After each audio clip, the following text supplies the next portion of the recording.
This is the Whole Care Network.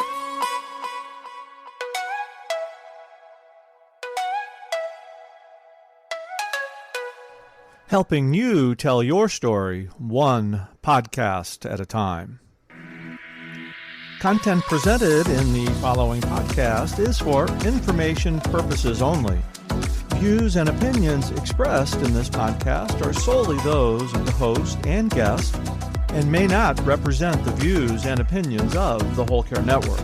Always consult with your physician for any medical advice, and always consult with your attorney for any legal advice. And thank you for listening to the Whole Care Network.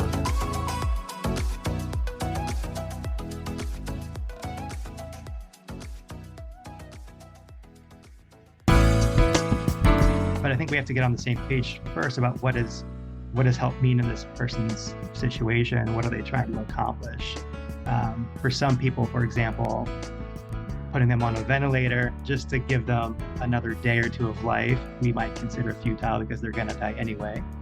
From a patient's point of view, if that day or two is all it takes to get their family to the bedside because they live out of town so they can say goodbye, maybe that's not futile to them. Maybe that's everything to them. This is the Heart of Hospice podcast with Helen Bauer. I'm talking with hospice and palliative physician Dr. Matthew Tyler about how to engage your medical team in conversations about what matters most to you.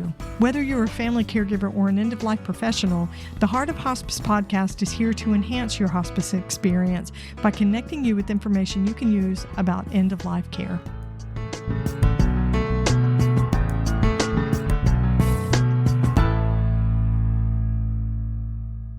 This episode is sponsored by GrandPad. GrandPad is the all-in-one tablet designed especially for senior adults. With GrandPad, you get safe, simple video calling and photo sharing. Users can create a private family network that allows for secure photo and video sharing. The GrandPad utilizes a simple format that allows seniors to enjoy games, music, email, and more. Visit our special GrandPad website designed exclusively for the Heart of Hospice listeners at grandpad.net/THOH. My guest, Dr. Matthew Tyler, is a physician board certified in internal medicine as well as hospice and palliative medicine. He currently works as the medical director of palliative care services in Illinois, and he works full-time providing specialty care for patients in the hospital and in the clinic. Matthew also runs a service called How to Train Your Doctor, which is devoted to educating the public on topics related to palliative care, clinical communication, and more. His content is available on howtotrainyourdoctor.com, and you can find his videos on Instagram and YouTube. Dr. Tyler started an Instagram account that has blown up in ways that he wasn't even expecting. He's got over 32,000 followers now. His mission is to help healthcare consumers learn how to be effective advocates for themselves and their family members. We discussed some of the hot button topics that he posts on his Instagram account, including things like doctors who are telling patients and families that any further treatment is futile, how we address feeding tubes, how we talk about CPR.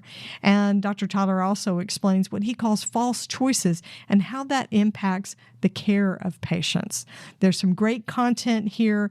I learned from him. I think you're going to learn too. So here's my conversation with Dr. Matthew Tyler.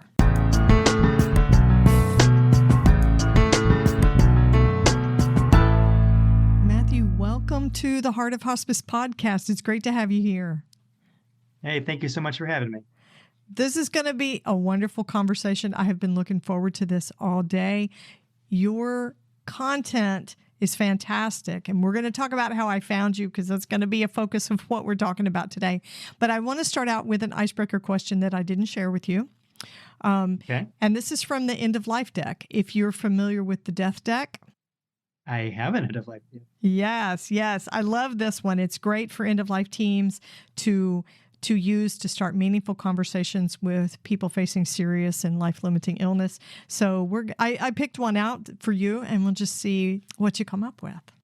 All right. So this is about a eulogy. It says, who doesn't love a good eulogy? Start yours today by sharing one piece of advice for those left behind. So, what would be your one piece of advice you would like to share inside your eulogy? Oh man, we're getting very deep very quickly, aren't we? That's very reflective.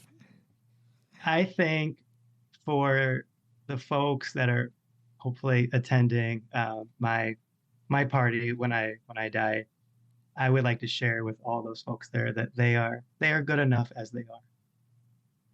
Oh, man. They are good enough as they are. That's awesome. That is awesome. Maybe we should have saved that for the very end of the podcast because that's great. I love it. I love it. So let's talk about the work that you're doing. I have to tell you that I'm completely jealous of your Instagram account. You have over 32,000 followers on your Insta account. It's been a ride. Yeah. Yeah. So congratulations. That's a great following. What's your content? So my content ultimately is just all things under the umbrella of hospice and palliative care. And really the origin was from a very common thing that I would hear at the bedside of patients and caregivers, which is I would finish a consult with them as a palliative care clinician in the hospital. And as we always do at the end of the consult, we say, hey, what questions do you have right now? And so commonly, the patient or their family member would say, you know what? I have no idea what I should be asking right now. And I really wanted to offer something to the world to work through that common phenomenon. Because at the bedside, we can work through that. I can reflect with them about everything that we've talked about so far and maybe offer a thing or two that we haven't talked about that maybe we should. Or I can provide reassurance that, you know what, it's normal to feel like you're missing something. It's normal to second guess or doubt your plans. And I really wanted to bring that type of reassurance and education to scale in a way that you can really only do with the power of the internet and social media. So that was sort of the inspiration behind the channel too. And it's just been, one little pearl after another, whether that's about feeding tubes and their limitations, or about what it means to talk about CPR at the end of life, or just getting people educated about what palliative care is and empowering them to ask their doctors for palliative care. So your, I won't even say organization, but the work that you're doing, you call How to Train Your Doctor. Yeah. It's all about empowering people who are consuming healthcare or advocating for someone who's having to consume healthcare to basically get their doctor, I hate to say in line, but to train the doctor on how to take care of them in the best way that the patient needs, which is so important because advocacy is a huge thing for us these days in the system we're working in. So why do you think that it's so important to educate patients and families to navigate their own healthcare when we've got educational systems set up for physicians? Why do you think it's so important to educate patients and families? Yeah, so we do have some systems set up in healthcare, but I would add to that they're incredibly fragmented, and just navigating the system. For anyone who's had to do it, they know it's a complete dumpster fire.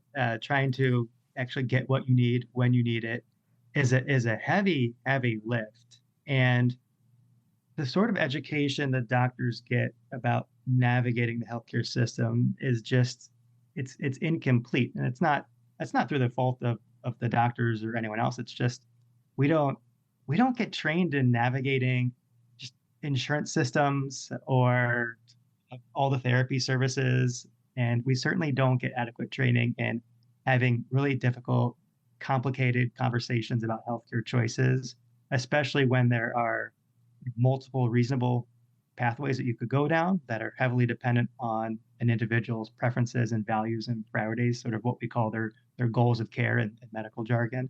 Right. And that's where kind of, again, where the videos come into place. They wanted to give people something to help educate about what their options are, what the resources are that their doctors may not have thought about, and would be certainly happy to connect patients to those resources. It's just not something that comes to top of mind because doctors have a ton of demands. I mean, it's a grind, and I don't none of what I do is meant to, be a knock on doctors in general. It's just that they have an incredibly taxing amount of things at front of mind to get through in a very short amount of time. And if there's something that's important to you as a patient, you just have to speak up is the reality. Well, I think there's an expectation for physicians to be comforters and clinicians and knowledgeable and experts and know the latest technology and basically to be everything to every single patient. That's too much to ask of an individual. Mm-hmm. Yeah. It's just too much. Yeah. Okay. So I love your videos. They're short. They're accessible because they're on Instagram. They are easy to understand. And you're tackling some of the most, I don't want to say controversial, but some of the most painful points that where patients and caregivers are making decisions. Feeding tubes, CPR. So I want to pick on one because we had a message, I commented on it, about what you had called the medical F word, futility. I really like that because it's a term that we use basically to say that this treatment is not going to be effective. It more than likely will make things worse. But that's not what we tell people. We say it's medically futile. It's useless. Yeah. So you and I were talking about how that word is really not a useful term to use when you're talking to caregivers and patients. Why do you think that particular term is so detrimental to our conversations? I think futility, it's a tricky word. Often I hear it used, maybe not deliberately so, but it can come off as sort of accusatory or even sort of like shame-driven, implying that a patient or caregiver wants something that would harm a loved one is just not a constructive conversation. I think it also very much is dependent on what you would call futile.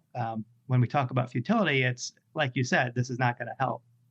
But I think we have to get on the same page first about what does help mean in this person's situation? What are they trying to accomplish? For some people, for example, putting them on a ventilator just to give them another day or two of life, we might consider futile because they're going to die anyway. From a patient's point of view, if that day or two is all it takes to get their family to the bedside because they live out of town so they can say goodbye, maybe that's not futile to them. Maybe that's everything to them. So I think it's just far more constructive to talk about what this intervention will do and what it won't do, and decide, does that fall within the scope of what a meaningful outcome would be for this person so we can get on the same page. What do you think caregivers hear when that term is used?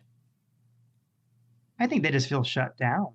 It's sort of the beginning and end of a conversation. Say, oh, we're not going to do that. That's futile. And I think it, like I said, it could, and yeah, a little dismissive. I think a little bit just like shaming sometimes. And again, I think it comes from a good place because no physician wants to do something that would harm their patient. We want to be good stewards of resources. We don't want to do things that would not benefit our patients. But I do think we got to pause and figure out what is this person trying to accomplish before we jump in with the F word there. Yeah, the F word. I like that. The word that comes to my mind is wasteful. Wasteful. Yeah. And I wonder sometimes if patients and families think it would be a waste to do this. It would be a waste to expend this procedure, this money, this time, this effort on your particular loved one. What would you say to that? I think that, certainly with insurance sort of being the eye that's ever watching all of us and kind of pulling the strings, I've certainly on a fairly regular basis hear comments from patients and families that, oh, you're discharging us because insurance won't pay you anymore. A lot of what we do, I think there are these undertones that it's a financial matter, and that's a tricky thing because it's not entirely true, but it's not entirely false either. and walking that line so that you don't, you don't want to be dishonest about the financial aspects that drive some decisions or pressure to make decisions.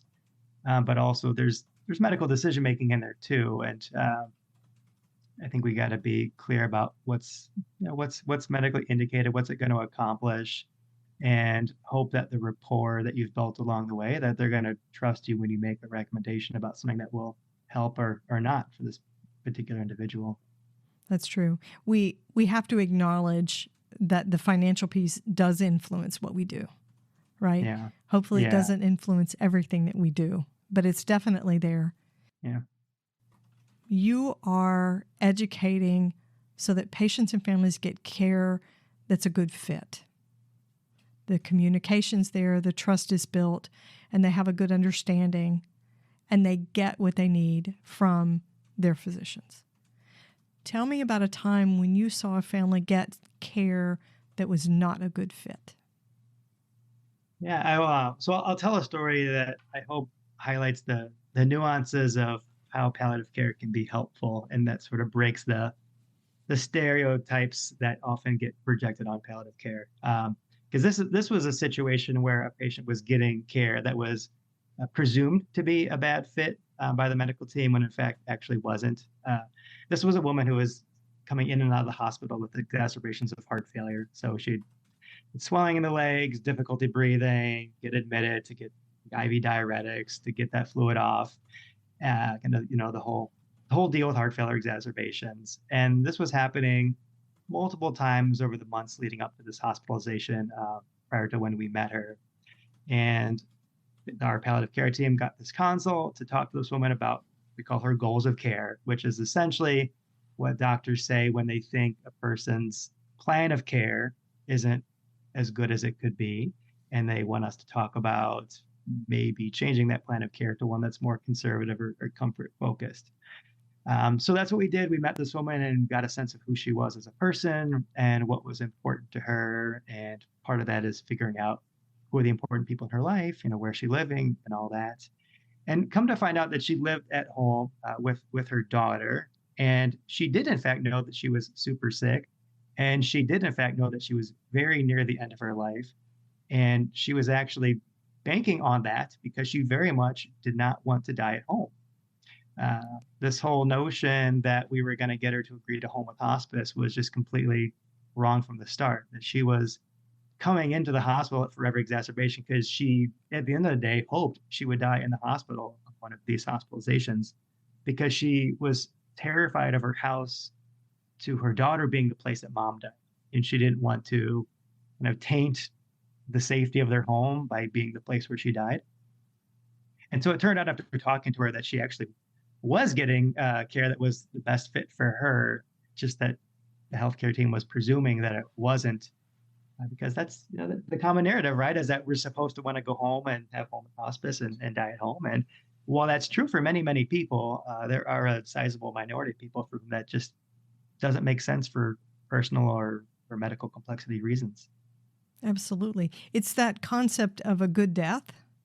Mm-hmm. Right, which we all assume. Yeah. I think healthcare people, especially hospice people, assume that a good death is the patient died at home peacefully with symptoms managed and the family at bedside, grieving appropriately.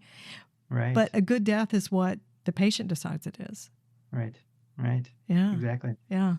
So for this particular woman, she didn't explicitly say, I don't want to die at home. So every time I go into a crisis, I make sure I get here. So if my death happens, it's in the hospital. She didn't explicitly communicate that to her team, at least not at first. I would say no one asked her until we met her. No one really explored what was happening, what she thought about it, until we sat down and talked about it with her on the palliative care team. Did she realize it? Was this something she was doing intentionally? Oh, yeah. So she had this wish. She just didn't express it. Do you think that patients and families are a lot of times passive participants in their health care that they're receiving? I would say yes, although I would say it's not deliberate. Most friends and family that I talk to honestly come at this with the presumption of their doctor knows best. And I think it's great to trust that your physician has good medical judgment. But again, this ties back into the navigation of the healthcare system and what doctors are trained to be experts in and what they weren't trained to be experts in. We were just having dinner with friends last night and talking about how absurd it was that you take your dog to the vet for a procedure and they can tell you up front, this is what it's going to cost you.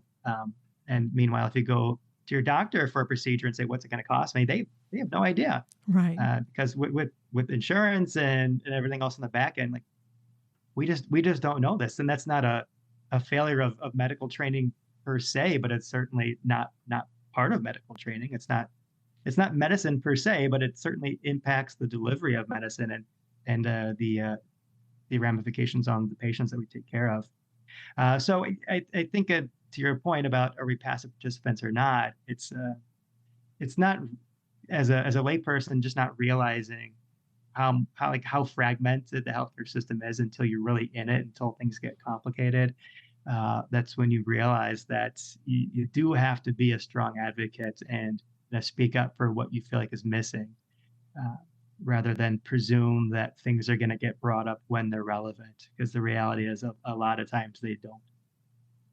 Yeah. I know with caregivers, it's so important that they disclose to the physician, their own personal physicians, hey, I'm a caregiver, because it impacts the care that they receive, because it's a job. I think a lot of caregivers come at it in slow increments, and it builds, and they learn to take on each piece as an advocate and have those conversations, and they learn the systems. But for other caregivers where there's an acute event, this goes back to, we don't even know what to ask. We don't know what we don't know. It's drinking from the fire hose. They've been blasted with a severe stroke, a significant cardiac event, and all of a sudden, all of the questions need to be asked right then. It's not a trickle in of need, which just makes that relationship with the physician so much more complicated. And to add to that, I think it's especially complicated when you're the caregiver of a patient who is, medically speaking, decisional, meaning they can take in information and they can make decisions on their own. But for caregivers that are very intimately involved in the day-to-day care and support of that person, it's very easy for them to get boxed out, because the medical team just focuses on that. Is the patient decisional? If so, we're going to talk to them. We're going to ask them questions and not necessarily bring in their circle of supports or even their one most important person, despite how integral that person is in their day-to-day lives and in their healthcare delivery plan. Well, most of the decisions that someone with a life-limiting illness is making, they don't make those decisions in a vacuum. They're getting input from their caregiver, and the decisions that they make affect the caregiver. May affect care decisions that the caregiver has to make later on down the road when the patient's no longer able to voice wishes and decisions. I am loving this conversation, but we're going to take a break right now. There's more to come. If you're looking for an easy solution to stay connected to your older loved ones, GrandPad is everything you need. It's the all-in-one tablet designed especially for seniors. With GrandPad, you get safe, simple video calling and photo sharing to connect the whole family. The GrandPad utilizes a simple format that allows seniors to enjoy games, music, email, and more. GrandPad comes with 4G LTE cellular service already included, so there's no need for Wi-Fi. Users can create a private family network that allows for secure photo and video sharing. At the core of the GrandPad team are the Grand Advisors, a group of seniors that continually inspire, test, and guide the development of GrandPad. The company has built a platform that empowers seniors of all ages and technological skills to safely connect with family, friends, and caregivers. No spam, no robocalls, only connections with those you trust. The GrandPad team strives to create a world where no senior is lonely or isolated. It's the smart choice to keep older adults connected. Visit our website today at grandpad.net/THOH or call 1-888-904-4723. GrandPad, keeping seniors connected. Your videos really key into some of those hot button issues. So I want to talk about feeding tubes. Okay. Yeah, you're laughing because we know this is so hard. Yeah. Why are feeding tubes and that particular decision about artificial nutrition, let's call it what it is, why is that decision, in your experience, in your thoughts, why is that decision so hard for people? Oh man. Yeah. So we'll go a couple different directions on this way, because you're right. Anytime I talk about nutrition, anything, feeding tubes, these tend to get a lot of comments. And I would say, I mean, for one thing, it impacts everyone at some point. I mean, the nutrition piece of a serious illness, most every serious progressive illness, once you get to those last weeks, months of life, people are going to stop eating as much, stop drinking as much, and losing weight. So it's a common shared experience for a lot of people who take care of someone who's at the end of their life. Plus, it's very it's a hot button with just culture, and food is social, food is love, food is so intimately tied into how we deliver care to people that we love, not just medical care, but just how we show love to one another. And it's very hard to see someone not eat, because I think deep down, not even deep down, people just know if you don't eat, you're going to die. Right. That's the rally cry of everyone is you got to eat or you're going to die. And flipping that around to get people of the mindset that they're not eating because they're dying, that's a big mindset shift. And it takes a lot of resistance to get through this idea that the lack of nutrition isn't the problem. We often just presume you pour in the calories and they're going to be fine, when it's something just much more fundamental and deep in the body that's changing the ability to use food and nutrition. And if you haven't dealt with this day in and day out for years, it's hard to really see things that way, and it just doesn't fit your typical model for how the rest of life is played out for yourself and for the person you're taking care of. So yes, it's a difficult issue just for the social piece of it. The other challenge with feeding tube education is touches on the other F word that I often talk about, which is false choice. Feeding tubes, I still see how clinicians bring this mindset to decisions about feeding tubes. Of it's either, if you want to live as long as possible, do the feeding tube, but if you just want to focus on comfort and quality of life, then don't do the feeding tube. When we have plenty of data to show that is a false choice. It really doesn't matter what your quote goals of care are. Feeding tubes have never been shown to prolong life when you have advanced dementia or really any progressive illness. Other than, I think, ALS is the only one that's really got decent data behind it as life prolonging when it comes to feeding tube placement. And this especially grinds me, and why I talk about it a lot, because caregivers and patients have to make enough really difficult, emotionally laden decisions. I would really love it if we stop giving them false choices that make things sound and feel even harder than they need to be. But there's just a lot of clinicians out there that still cling on to this idea that, well, if this person wants to live as long as possible, I guess we'll do the feeding tube. I wish we could move out of that space and just talk about the data and provide the emotional support and go from there. Do you think it's easier not to have that particular conversation?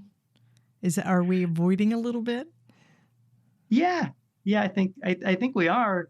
Ultimately, it's for the most part a fee-for-service world still, and that you can spend less time and get more money to do the feeding tube, which is the path of least resistance, than it is to coordinate a family meeting and sit down and have a hard talk. And maybe get yelled at or have emotions run high, it can often be just the easier thing gets better compensation for. I mean, that's a losing proposition in healthcare every time. Yeah, you're poking the bear.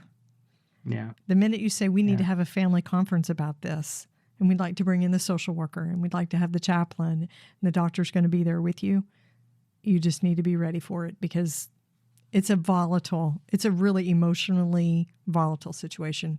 So would you say the same thing's true about IV hydration at end of life? For the most part, yes. IV hydration, there are some studies that show it can be mildly life prolonging by a day or two, depending on the person's terminal diagnosis. But by and large, it tends to do more harm than good. It's especially in that it can cause more issues with difficulty breathing in the last days of life, which touches on the number one fear that people have, which is the fear of suffocation at the end of life. And when most people hear that, they really don't want fluids. But it does tie back into this very emotionally laden decision to, are we sacrificing quality? Or are we going to sacrifice time? And I think for most people, it's helpful to just focus on the fact that it's probably not going to really prolong life, and it's probably going to make the time less comfortable.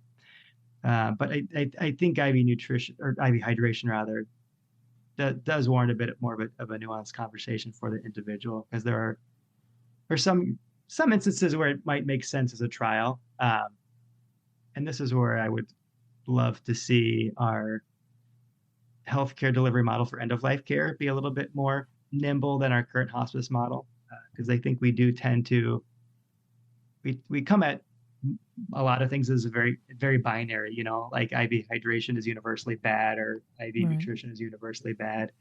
And I think we do have to be humble about what the data says and what the data doesn't say, and be willing to approach these conversations with an open mind and consider doing trials of things if it's the difference between getting holistic wraparound care at end of life or not. But that's hard to do when, again, finances play a role in that too. And how much resources that hospice has to work with you on more nuanced things. So I'd like to see our hospice model get updated to provide a bit more flexibility that reflects the complexity of care that's being delivered these days. Yeah, I agree. That's a whole different tangent. Oh, I'm telling you, that might be another podcast by itself. Yeah. So if you were teaching a family about palliative care, what are 3 things you would want people to know? Well, the main one, the number one by a country mile, is that palliative care provides support alongside your other treatments. So there's no either or when it comes to palliative care or chemotherapy, or palliative care or a transplant. Palliative care is there to provide support focused on giving you the best quality of life possible, no matter what the rest of your treatment is. Which is why I enjoy telling that story about the woman with heart failure that was coming into the hospital, because ultimately we did not advocate that she go home with hospice, which is what everyone thought we were going to do, but we advocated that she stay in the hospital for as long as possible. But that's certainly number one for palliative care, and that ties into number 2, which is we're going to advocate for whatever is most important to you, whether that's living as long as humanly possible within the scope of medicine, or keeping you as comfortable as possible, regardless of how much time that means. We're gonna talk about what's important to you and build a medical plan around that. And number 3 would be that still doctors often don't think to offer palliative care, but most are receptive to referring out to palliative care if you ask for it. But many times you do have to be, as the patient or the caregiver, the one to ask your doctor, hey, I'd like to get palliative care involved right now. Yeah. Advocacy for yourself. And it's a hard thing. I think there are a lot of hospice folks that have been in the business for a while, hospice clinicians, nurses like me, that aren't as familiar with palliative care and exactly what it can do. So I think that offer doesn't get provided as often as it should. Yeah. And part of why I am so gung-ho about showing these videos is that I think a lot of docs still presume palliative care and hospice are the same thing. And I've seen and heard stories of patients who will ask for palliative care and the doctor will say, oh, like we're not there yet, or no, we still have a lot more to do. And you do sometimes have to push back and say, hey, doc, I'm not asking for hospice. I'm asking for extra support alongside this other treatment, and to provide a little education to the doctor in that case. But unless you're savvy enough to realize what's happening in that moment, a lot of folks will just get shot down and just back off. Right. They just ride along with whatever's being given. Yeah, and they'll miss out on a lot of great support because of it. So I want to ask you a reflective question. We're getting close to being done, but I want to ask you, for you, what do you think has been the greatest gift that you've experienced of working with people who are at end of life? I would say by far the greatest gift are the many, many times that I'm told thank you. That one just always hits me right in the heart and soul. Every time we have a really hard conversation, so many times I've had to tell someone, you're dying or your loved one is dying. I think there's just this common presumption that we're going to get yelled at, or that there's just going to be like just resentment or anger in response to that. And that is just so rare compared to the number of times that someone will say, just thank you for being honest about that. Thank you for telling me that. That's I'm very grateful for that, and the gift and validation that provides for me. That's wonderful. I love it. We get those moments where people push back, and we do get to see the worst side of people in a lot of situations, but seeing that gratitude makes all the difference, doesn't it? 100%. Yeah. Okay. So, how to train your doctor. Where can listeners watch your videos? Check it out, because, I mean, if you're interested in feeding tubes, you have questions about how to talk to somebody about CPR, which was a great video. Speaking of a hot button, Yeah, speaking of a hot button issue, we should talk about that, because CPR or not to do CPR, that's a huge thing. So let's take time to talk about that before we close. Sure, yeah. Yeah, you made that video. That's a big deal. That is a big deal. Yeah. What's been your experience with that? What prompted you to make the video on that one? So that video was a response video to another one I'd made, where I was this palliative care fairy kind of walking around the hospital and kind of correcting. I saw that one. Yeah. There were, let's call them suboptimal conversations happening in the hospital. And I would come with my magic wand and it would say palliative care. And then they redo the conversation in a way that was a bit more patient centered. And in one of those suboptimal conversations, there was a doctor talking to someone about breaking grandma's ribs if they attempt CPR. And in the palliative care version, the doctor instead says, I'm worried that time for grandma is getting short, and let's talk about what's most important to her. And I got a lot of pushback on that, saying that, oh, like people need to hear the rib thing. It's brutally honest, and we don't want to be breaking ribs. And I made this response video saying, look, like, no, like the rib thing is stupid. And the reason is because if all it took to save this person's life was breaking their ribs, like that's a ridiculous comparison, right? Like if you were to come to me as a doctor and say, would you rather be dead or have some broken ribs? I'd say, well, just break as many ribs as you need to save my life. Right. But, it'll heal. But yes, but obviously that's not the point. The point is that CPR wouldn't work. And I think because, again, tying back to the very little training, if any, that we get about talking about this very hard stuff that doctors have, they fall back on the rib breaking thing, because it's certainly graphic and it's certainly brutal. And I think we kind of fall back on this like shame and fear-based tactic to get people to agree to what is honestly the best possible thing, which is the DNR for people that wouldn't survive it, but in a not very patient-centered way. So I made a response video that talked about why the rib thing was just not the best approach to talking about CPR. And there were some folks that still doubled down on it, that felt like people needed to hear this. And there was this hilarious faction of it was a minority, but there was a vocal minority of folks who clearly just watched the first half of the video, where I compare the NFL player who arrested on the field last year, Right. yeah, Hamlin, and I talked about how there was no doctor like saying like, wait, like we're gonna break his ribs, like don't intervene.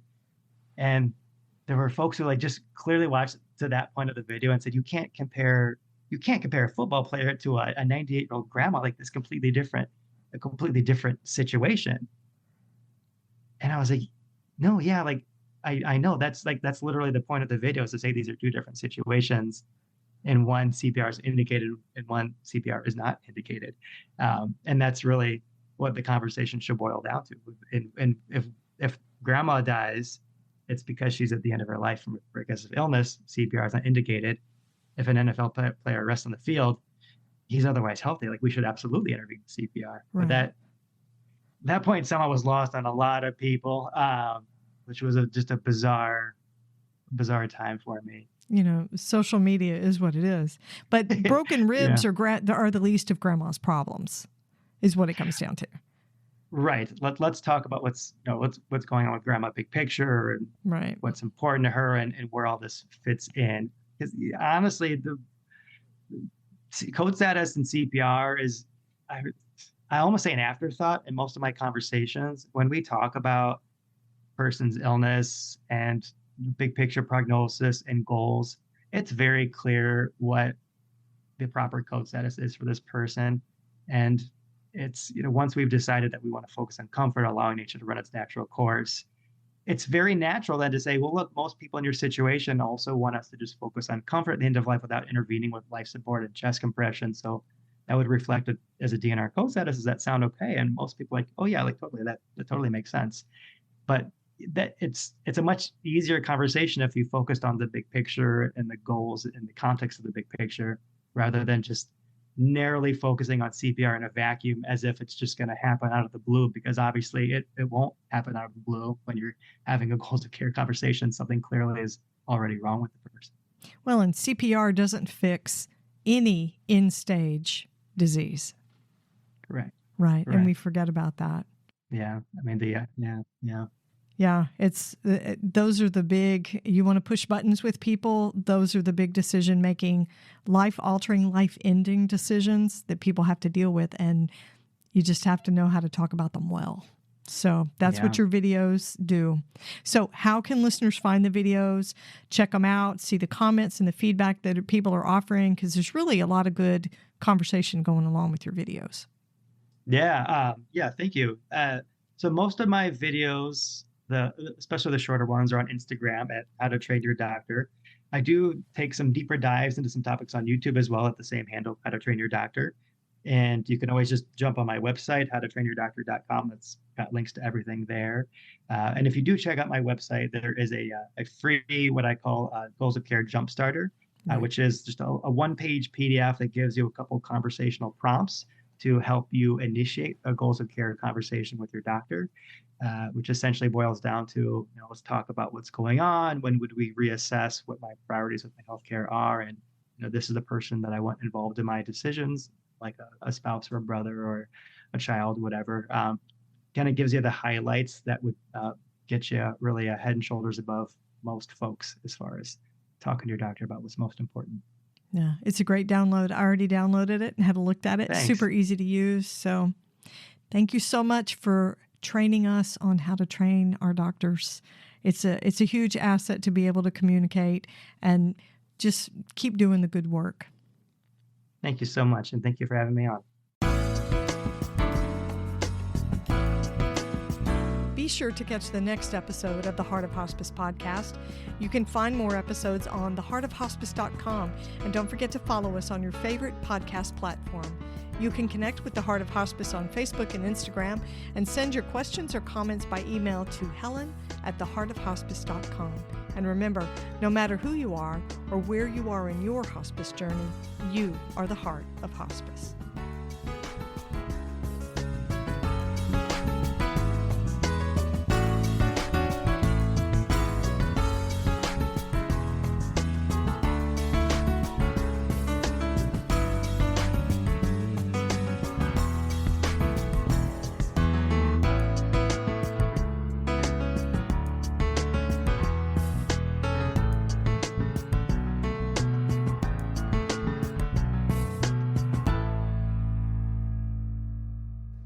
This is the Whole Care Network.